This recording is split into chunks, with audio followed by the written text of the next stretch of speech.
Hey everyone, it's Ben Hardy here, and in today's video we have to talk about dealer pricing and why dealer prices are not coming down. This is a big topic online because, well, you see all these videos and, I'm part of it where we talk about how the car market is declining, the car market is crashing.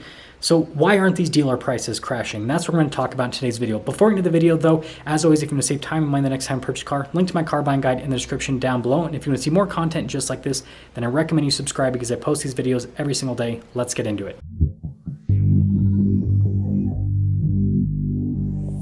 So first off, the car market is in fact declining, but it's declining on a wholesale level. And most of you that watch these videos are not wholesale customers, you're in fact retail customers, and the retail market is the market that hasn't quite been hit yet.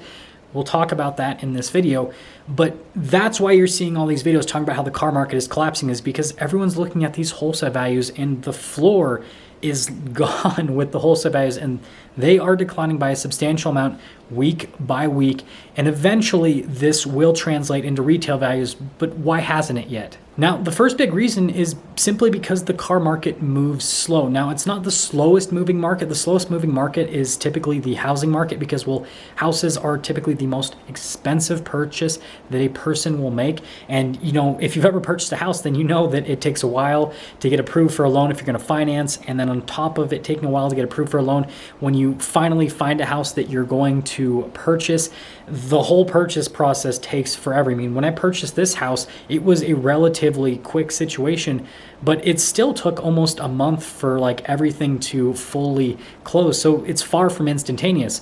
And car purchases don't take nearly that long, but they do still take time because people still typically have to go and get financing for cars, which takes some time. And when it comes to car shopping, right, people definitely spend a lot of time purchasing a car because it is typically the second most expensive thing that a person will purchase aside from their house.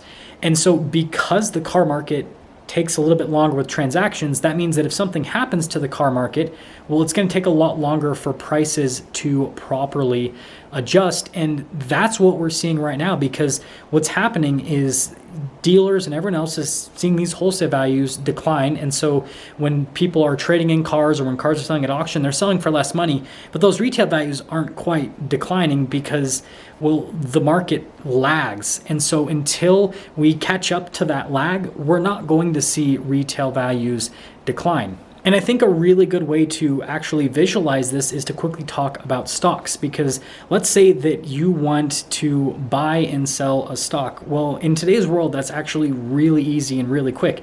You just download a stock trading app and then you can instantly buy a stock and then you can pretty much instantly sell the stock. And so that's why markets like the stock market happen so fast. Fluctuations are second by second.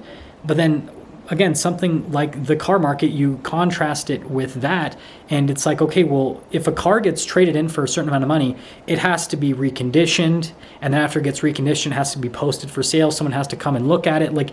You don't go into a stock dealership and look at a stock before you purchase it and ask to take the stock on a test drive. You just click the button and buy, and then you click the button and sell. And so because there is a little bit of, again, a lag with cars versus other things like stocks, and I'm not saying a car is an asset, it's obviously a liability because it typically loses value.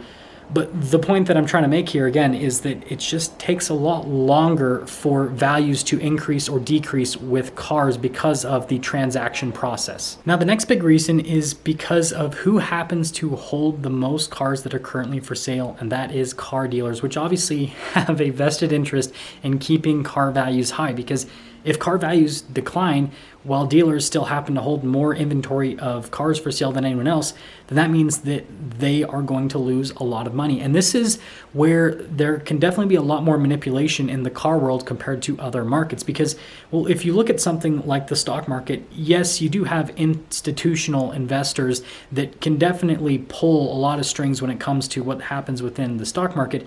You also have enough money from individuals, and obviously you have the individuals that are investing with those institutional investors that are telling them what to do, that you can see massive fluctuations happen at a pretty rapid rate.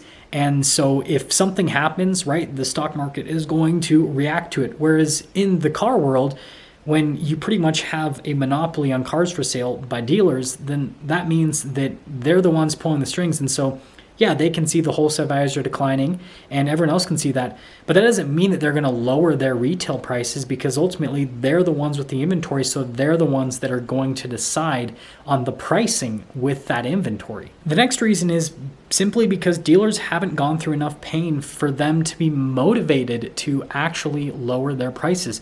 Most car dealerships are actually still selling cars. Now, yes, I've made several videos talking about how car dealers are selling fewer cars compared to before, and they're making less money on these car sales because they're having to do a little bit more work to actually convince people to buy cars.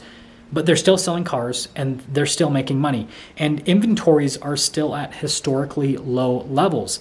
And so what this means is that car dealers still have more profit compared to what they're normally used to dealing with. And so they can get a lot leaner before they decide that, okay, we need to lower these prices or else things are going to get a lot worse. And we're ultimately going to see that kind of equal out, and we're probably going to see some car dealers go out of business in the process because some people are just going to hold on a little bit too long.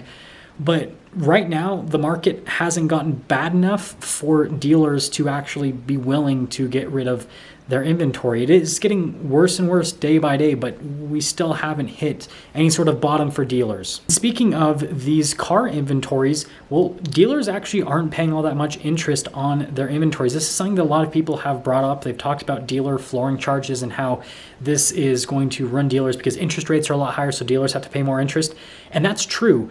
But the fact of the matter is, dealers are paying more interest on a lot less inventory compared to what they're used to. Most new car dealers have like no new car inventory. Some of them have a little bit, but not a lot.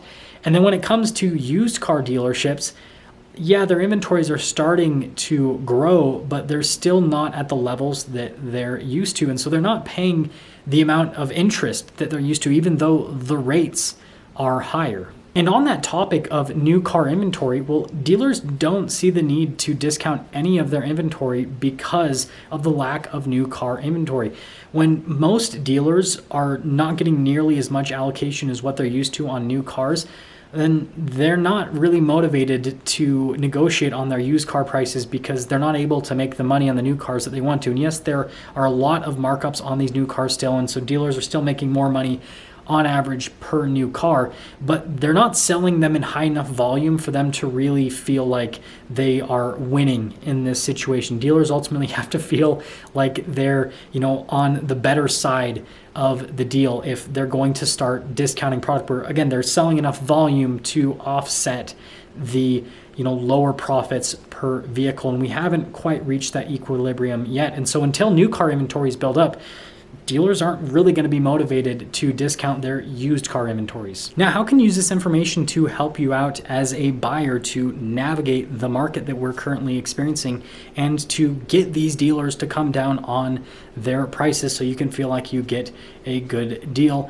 And this advice might be counterintuitive compared to what you've heard on the internet, but once you kind of hear the whole spiel, then it'll actually make some sense. So first off, a lot of people are recommending that you go for old age inventory that dealers have held on to for quite some time because, well, it's old age inventory, so they want to get rid of it, so they want to discount it. But what you have to understand is that any old age inventory that dealers have right now, they are typically pretty underwater on when it comes to used cars. And so, yeah, they want to get rid of it, but they can only discount it so much to where it just doesn't make sense from a business perspective. I have a really good example. One of the dealers that I filmed for happens to have a couple of Chevy Tahoes, and they are currently selling them for $10,000 under what they paid for them because of how much the market has softened on that particular vehicle. But that's still not enough to represent the value change in those vehicles considering the decline in wholesale values. But that dealer has basically told me, like, we're tapped out on these vehicles, like $10,000. We're already losing that much on them. It doesn't make sense to lose any more. And so, yeah, even though we would be best to price these at, another few $1,000s below what they are now, it just doesn't make any sort of sense. And so going after that old age inventory, I wouldn't say don't do it, but understand that a lot of these dealers are probably not going to come off the price because they're probably already way below cost to where they don't want to lose anymore. They'd rather sit on the car and continue to pay interest on it if they have that car floored, if it's not paid in cash, than sell it to you at the loss that they'd have to sell it at. And so actually looking for cars that have been recently traded in can be the better route for you to go, because these cars have been traded in for the current lower wholesale values, which means that the dealers own them for less money. And so, yeah, it's a newer age unit, so the dealer's probably not going to be as willing to negotiate on it. But if that car starts to sit for a little bit, there's going to be a lot more wiggle room in that car rather than something that is 60 to 90 days old at this point with the current declines that we have experienced. So understand that coming into this and have the patience to navigate that situation and know that you've got room on this new inventory, whereas you might not have the room on the older inventory at this point. That's going to sum things up for today's video. Hopefully this helped all of you out, and if it did, then I would really appreciate it if you'd subscribe, because again, I do post these videos every single day, and the more of you that subscribe, I guess the happier YouTube gets and all that kind of stuff. I don't know. Anyways, I'll see you.